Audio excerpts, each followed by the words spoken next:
Bolloré se fait taxer d'abord d'être d'extrême droite et de soutenir Vladimir Poutine. C'est immonde. Indignation collective sur les plateaux des médias du groupe Bolloré. Le succès de CNews contrarie la pensée unique qui aimerait une seule voix. Tous les coups sont permis, y compris diffuser des boniments. Les raisons de la colère, un article publié par le journal Le Monde.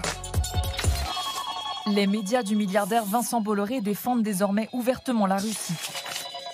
Du journal du dimanche à Europe 1 en passant par CNews, la vision trumpiste est distillée chaque jour, quitte à réhabiliter le régime de Moscou. Pris nommément à partie, dans l'article du Monde, Pascal Praud leur a répondu dès le lendemain, en direct, dans son émission.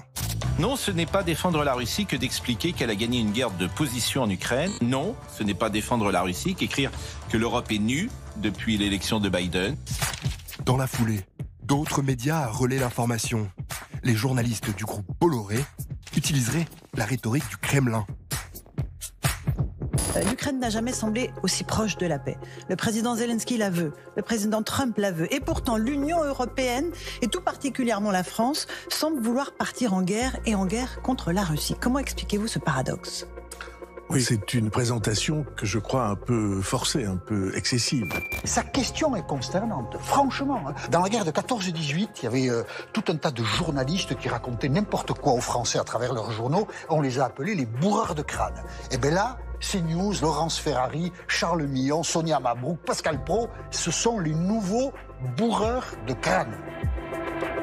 Laurent Geoffrin, l'ancien patron de Libération, a publié un billet dans lequel il compare les médias Bolloré à la 5e colonne. La 5e colonne, c'est ce qu'on disait avant la Seconde Guerre mondiale. C'est-à-dire que c'était des gens, soit volontairement, soit involontairement, qui faisaient le jeu de l'adversaire. Et je ne dis pas qu'ils sont stipendiés par Moscou, pas du tout. Mais de par leur action sur l'opinion, ils aident Poutine.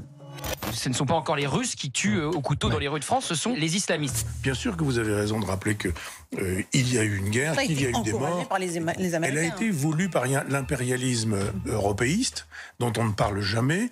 Ils suivent un projet politique. Ils ont un projet, c'est un parti. C'est un parti qui a son programme. C'est un parti qui n'a pas des militants, mais qui a des journalistes à la place. Enfin, des gens qui prétendent journalistes. L'autre reproche fait aux médias du groupe Bolloré, c'est d'accueillir régulièrement sur leur plateau ou dans leurs journaux Ksenia Federova est journaliste russe. L'ancienne patronne de Russia Today, un média à la solde du Kremlin, interdit en France depuis 2022. On ne pense pas que la Russie est agresseur. Enfin, admettez que ce que vous dites est 100% aligné sur les positions du Kremlin. Le scandale, c'est pas qu'il y ait des opinions qui puissent choquer les uns les autres. Le scandale serait que ces opinions ne rencontrent aucune contradiction. Ce n'est pas le cas sur CNews. Quels sont les médias d'opposition en Russie ? Je suis un opposant et un opposant qu'on laisse s'exprimer sur les ondes de CNews. Pour les journalistes du groupe Bolloré, ces accusations de connivence avec le régime de Poutine n'auraient qu'un seul but: les discréditer.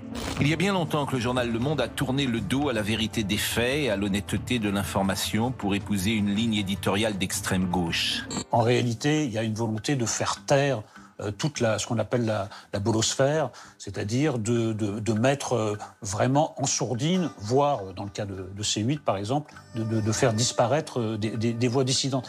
Il y a un agenda anti-Bolloré et il y a quand même un camp du bien qui ferait mieux de balayer devant sa porte. Ils ne savent dire qu'une chose, extrême droite. Quand t'es pas d'accord avec eux, extrême droite. Ce qu'ils font est légal, il ne s'agit pas de les interdire, surtout pas.